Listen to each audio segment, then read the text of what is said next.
اس روایت کو اپنے مطلب پلے سے باندھ لیں. میرے سر پہ آپ کا ہاتھ ہوگا تو بہت کچھ ہو جائے گا اور میری بھی قسمت چمک جائے گی. مجھے اپنا مرید کر لیں آپ. الصلاۃ والسلام علیک یا رسول اللہ الصلاۃ والسلام علیک یا رسول اللہ وعلی آلک واصحابک یا حبیب اللہ وعلی آلک واصحابک یا حبیب اللہ. لا الہ الا اللہ لا الہ الا اللہ محمد الرسول اللہ محمد رسول اللہ صلی اللہ تعالی علیہ وآلہ وسلم. صلی اللہ تعالی علیہ وسلم. توبہ کرتا ہوں میں توبہ کرتا ہوں میں اپنے تمام پچھلے گناہوں سے اور وعدہ کرتا ہوں میں کہ آئندہ شریعت پر چلوں گا بد مذہبوں اور برے لوگوں کی صحبت سے بچتا رہوں گا. نماز روزے کی پابندی کرتا رہوں گا. ماں باپ کی نافرمانی جھوٹ غیبت چغلی وعدہ خلافی گالی گلوچ فلمیں ڈرامے گانے باجے بے پردگی وغیرہ گناہوں سے بچتا رہوں گا. یا اللہ میری اس توبہ کو قبول فرما اور مجھے میرے وعدے پر ثابت قدم رکھ.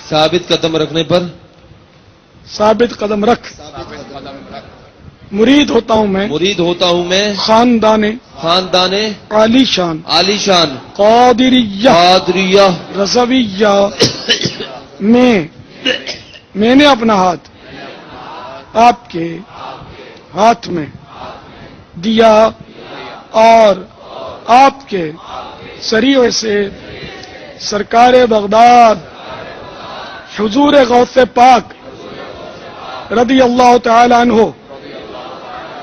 کے ہاتھ میں دیا. اے اللہ مجھے جناب غوث اعظم کے مریدوں میں قبول فرما اور کل قیامت میں غوث پاک کے غلاموں میں اٹھا. صلاۃ والسلام علیک یا نبی اللہ وعلی آلک واصحابک یا نور اللہ.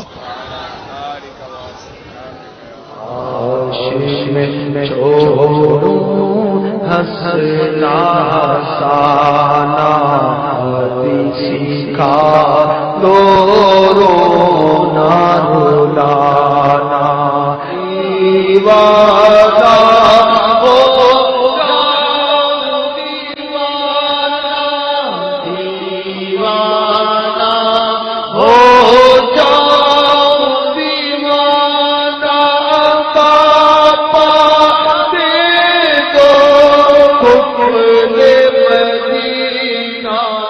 بس دل میں میرے یہ تھا میں حضرت صاحب کو ایک بار آنکھ بھر کے دیکھ لوں. جو اللہ سے ملا دیتے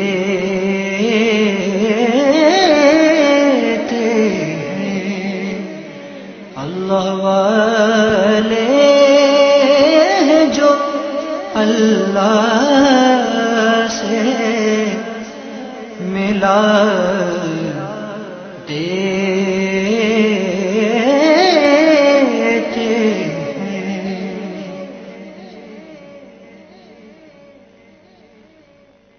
ملاقات جب ہوئی مرید ہوئے آپ اس کے آگے بتائیں کیا کیفیت تھی مرید ہوتے ہوئے؟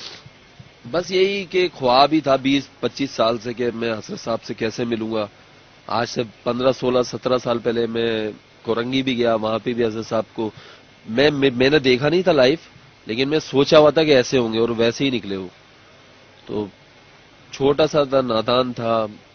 اچھا میرے سے کوئی گناہ ہوتا تھا تو حضرت صاحب بچا لیتے تھے, کوئی غلط کام ہونے لگتا تھا تو حضرت صاحب کا چہرہ سامنے آ جاتا تھا, کچھ بولتا تھا تو حضرت صاحب کا چہرہ سامنے آ جاتا تھا, کہیں جا رہا ہوں تو حضرت صاحب, کہیں جا رہا ہوں تو ہرا رنگ دکھ رہا ہے. تو بس میں انٹرویو دے کے نکلا تو میں نے جب حضرت صاحب بھی اندر کہیں گئے ہوئے تھے کمرے میں تو حضرت صاحب جا رہے تھے آگے آگے تقریباً میرے سے 4 قدم آگے ہوں گے اور ہم ان کے پیچھے پیچھے جا رہے تھے.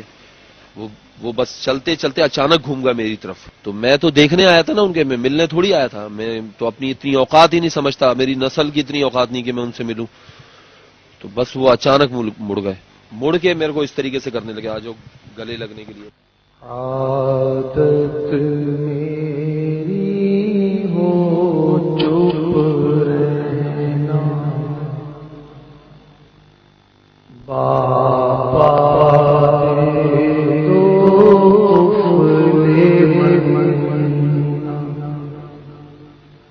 فالتو باتیں کاش کروں نا, فالتو باتیں کاش کروں نا, باپا دے تو قفل مدینہ, باپا دے تو قفل مدینہ.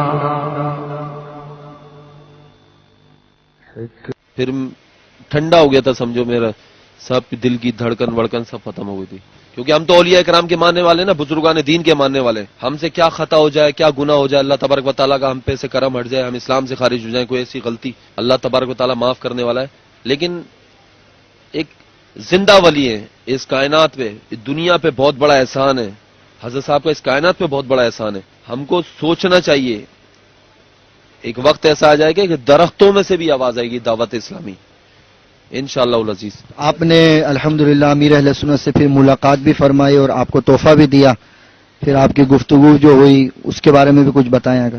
میں مطلب امیر اہل سنت سے آنکھوں میں آنکھ تو نہیں ملا پایا. میں یہی سوچ رہا تھا کہ یار میں کہاں ہزاروں عوام کو ہنسانے والا مجمع میں کھڑا ہو کے میں لوگوں کو مسکراہٹ بکھیرتا ہوں, لیکن میں حضرت صاحب کے سامنے کھڑا ہوا نا تو میں نے کہا بھائی بڑے سے بڑا کمانڈر, بڑے سے بڑا علماء, بڑے سے بڑا ولی, بڑے سے بڑا کمانڈو, 25-30 سال آرمی کی ٹریننگ کیا ہوا آدمی بھی ان کے سامنے نہیں کھڑا ہو سکتا.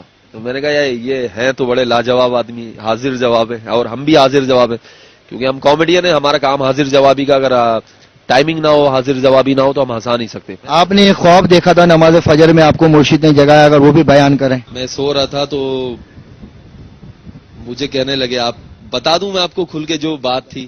آپ نے مجھے کہا, میں سو رہا تھا, تھکا ہوا تھا, بیمار تھا, تو 1 مہینے تو ویسے ہی آپ کا چہرہ بار بار میرے سامنے آ رہا تھا, بار بار میرے سامنے آ رہا تھا. اور ماشاءاللہ سے میں نے 1.5 سال پہلے خانہ کعبہ کی بھی زیارت کی ہے, اور 15-20 دن پہلے نبی پاک صلی اللہ علیہ وسلم کے روضہ مبارک کی زیارت کی ہے.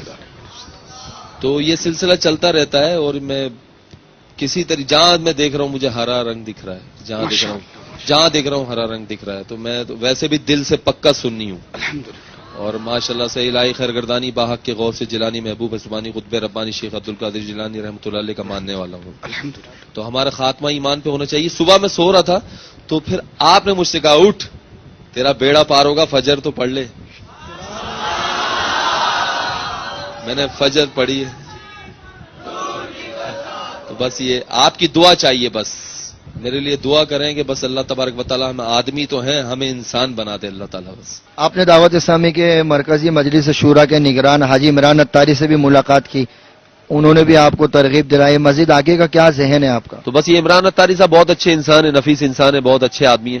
ان سے بھی دوستی کا سلسلہ چلتا رہے گا, بندہ رہے گا انشاءاللہ تعالیٰ. اور آپ لوگوں سے بھی ہم یہی کہیں گے, جتنے بھی لوگ ہمیں ٹیلی ویژن کی اسکرین پہ دیکھ رہے ہیں, ایک لمحے کے لیے سوچیے گا ضرور, تکیہ پہ سر رکھ کے بہت ساری چیزیں دیکھتے ہیں, بہت سارے چینلز دیکھتے ہیں, بہت سارے لوگوں کو دیکھتے ہیں, بہت سارے نیوز پیپر پڑھتے ہیں, لیکن ایک لمحے کے لیے سوچیے گا ضرور کہ دنیا کا سب سے عقل مند آدمی پتہ ہے کون ہے؟